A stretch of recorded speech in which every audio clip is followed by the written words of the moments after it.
ఈనాటి మన ముఖ్య అతిథి బీబిలి నియోజకవర్గం శాసనసభ్యులు మాజీ మంత్రివర్యులు గంటా శ్రీనివాసరావు గారు జ్యోతి ప్రజ్వలనతో ప్రారంభిస్తున్నారు.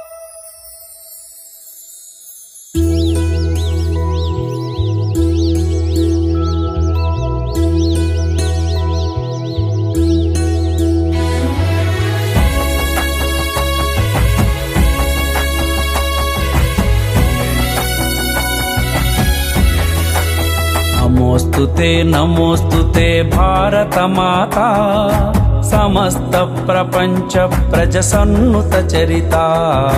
నమోస్తుతే నమోస్తుతే భారత మాత సమస్త ప్రపంచ ప్రజసన్నుత చరిత.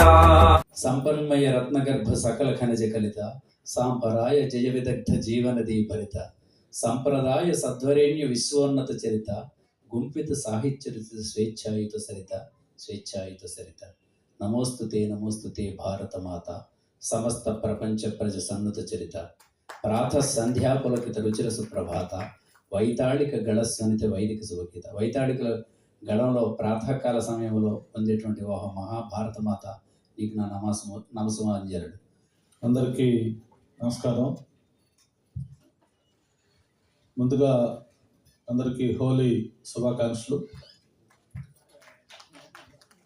ఈ పండగ దినాన ఒక మంచి కార్యక్రమం ఏర్పాటు చేయడం, అందులో పాల్గొనడం చాలా సంతోషంగా ఉంది. ముఖ్యంగా సోదరుడు సత్యనారాయణ గారు నటించి అలాగే నిర్మించిన మన్యంధీరుడు విజయోత్సవ వేడుకలకి పాల్గొన్న పెద్దలందరికీ, చేసిన సోదరులకు సోదరిమణులకు అభినందనలు ధన్యవాదాలు కూడా తెలియజేసుకుంటూ, అంతేకాదు ఈరోజు ఏదైతే అందరికీ అందుబాటులో ఉండడం కోసం ఓటీటీ ప్లాట్ఫామ్లో దట్టు అమెజాన్ లాంటి ఒక దాంట్లో అది లిస్ట్ కావటం, ఈ రోజు నుంచి స్క్రీనింగ్ కూడా అని చెప్పారు. మరి దానికి మనస్ఫూర్తిగా అభినందనలు ధన్యవాదాలు తెలియజేసుకుంటా ఉన్నాం. మరి అది భవిష్యత్తులో ఇంకా మరిన్ని సినిమాలు తీయడానికి కూడా ఖచ్చితంగా ఆయనకి అవకాశం కలగాలని మనస్ఫూర్తిగా కోరుకుంటూ, ఒక మనిషి ఇన్ని రకాల ప్రావీణ్యం, నటుడు అలాగే గాయకుడిగా అలాగే మిగతా ఈ పోరాటాలు ఇవన్నీ కూడా చేసే ప్రావీణ్యం ఉండటం చాలా అరుదు. అటువంటి అన్నీ కూడా సత్యనారాయణ గారిలో ఉన్నాయి. తప్పకుండా ఆయనకు మంచి భవిష్యత్తు ఉండాలని ఈ సందర్భంగా కోరుకుంటూ, ఈ సినిమాలకు సంబంధించి కొన్ని విషయాలు మాట్లాడుకోవడం జరిగింది.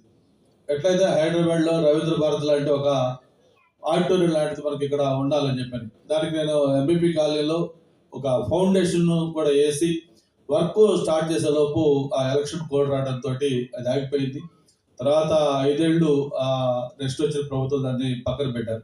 నేను మీకు వేదిక ద్వారా ఒకటే అష్యూరెన్స్ ఇస్తా ఉన్నాను, తప్పకుండా విశాఖపట్నంలో ఏదైతే కళాకారులు, ముఖ్యంగా స్థానికంగా ఉండే ఆర్టిస్టులు, వాళ్ళకు సంబంధించి ఈ ఏదైనా ప్రదర్శనలు కానీ లేకపోతే షోస్ కానీ వాటికి సంబంధించి ఒక వేదిక అనేది రాబోయే రోజుల్లో విశాఖపట్నంలో తప్పకుండా క్రియేట్ చేసే బాధ్యత తీసుకుంటారని చెప్పి కూడా మీకు సందర్భంగా మనం చేస్తా ఉన్నాం.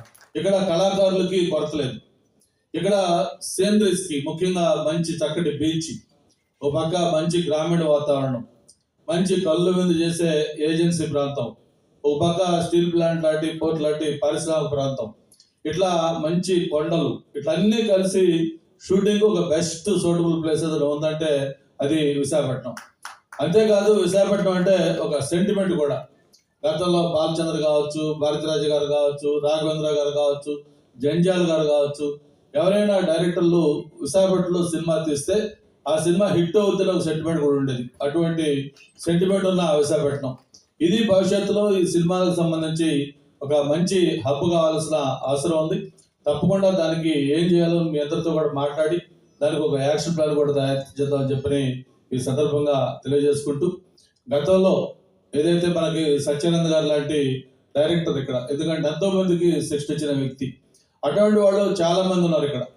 మన గతంలో ఏదో దేవదాస్ కనకాల గారి ఇన్స్టిట్యూట్, లేకపోతే మధు ఫిల్మ్ ఇన్స్టిట్యూట్, ఇట్లా కొన్ని ఫిల్మ్ ఇన్స్టిట్యూట్లు ఉండే. అటువంటిది ఏదైనా విశాఖపట్నంలో కూడా ఒక ఇన్స్టిట్యూట్ ఒకటి స్టార్ట్ చేయాల్సిన అవసరం కూడా ఉంది. ఇక్కడ కళాకారులకు కొంచెం ట్రైనింగ్ ఇచ్చి వాళ్ళని కొంచెం పాలిష్ చేస్తే వాళ్ళు బ్రహ్మాండమైన టెక్నీషియన్స్గా, ఆర్టిస్టులుగా, మంచి సినీ దీనికి సంబంధించిన వ్యక్తులుగా తయారయ్యే అవకాశం ఉంది. నేను దాన్ని కూడా ఇనిషియేట్ తీసుకొని వైజాగ్లో ఒక మంచి ఫిల్మ్ ఇన్స్టిట్యూట్. ఎందుకంటే ఈ ఎంతో మందికి అది ఒక ట్రైనింగ్ ఇచ్చే ప్రోగ్రాం కింద ఉండటం కోసం కూడా చర్యలు తీసుకున్నామని చెప్పి కూడా మరొకసారి తెలియజేసుకుంటూ, మరి మన్యంధీరుడు అల్లూరి సీతారామరాజు ఏదైతే ఆయన జన్మించే స్థలం ఉందో పాండ్రంగి విశాఖపట్నం భీమిలి నియోజకవర్గంలో ఉన్న ప్రాంతం, అక్కడ శాసనసభ్యుడిగా నిలవటం, మరి దానికి సంబంధించిన సినిమా కార్యక్రమాలు పాల్గొనటం చాలా సంతోషం.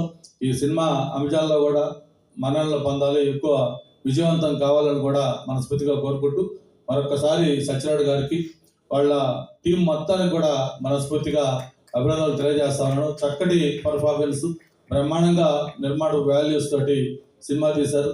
భవిష్యత్తులో మరిన్ని సినిమాలు తీయాలి అని మరొకసారి కోరుకుంటూ, ఈ సినిమా కమర్షియల్గా లాభం నష్టం నాకు తెలియదు కానీ పేరు వైజ్ మాత్రం చక్కగా మంచి పేరు, మంచి సినిమా తీశాడు, చక్కగా చేశారు అనే ఒక పేరు మాత్రం తనకి వచ్చింది. దానికి ఒక మిత్రుడిగా, మరి ఫ్యామిలీ మెంబర్గా మనస్ఫూర్తిగా అభినందన తెలియజేసుకుంటూ సెలవు తీసుకుంటా ఉన్నాను. జై.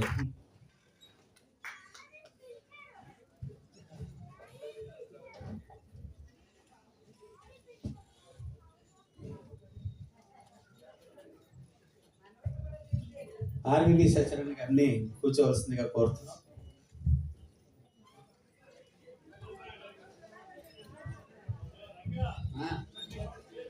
ఫణీష్ బాబు గారు కూడా రండి. నానా రాదా దియాన్స్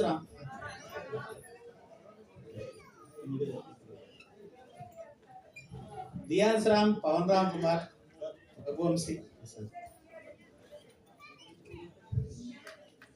నవ్యమ్మ, నవ్య, దియాన్స్,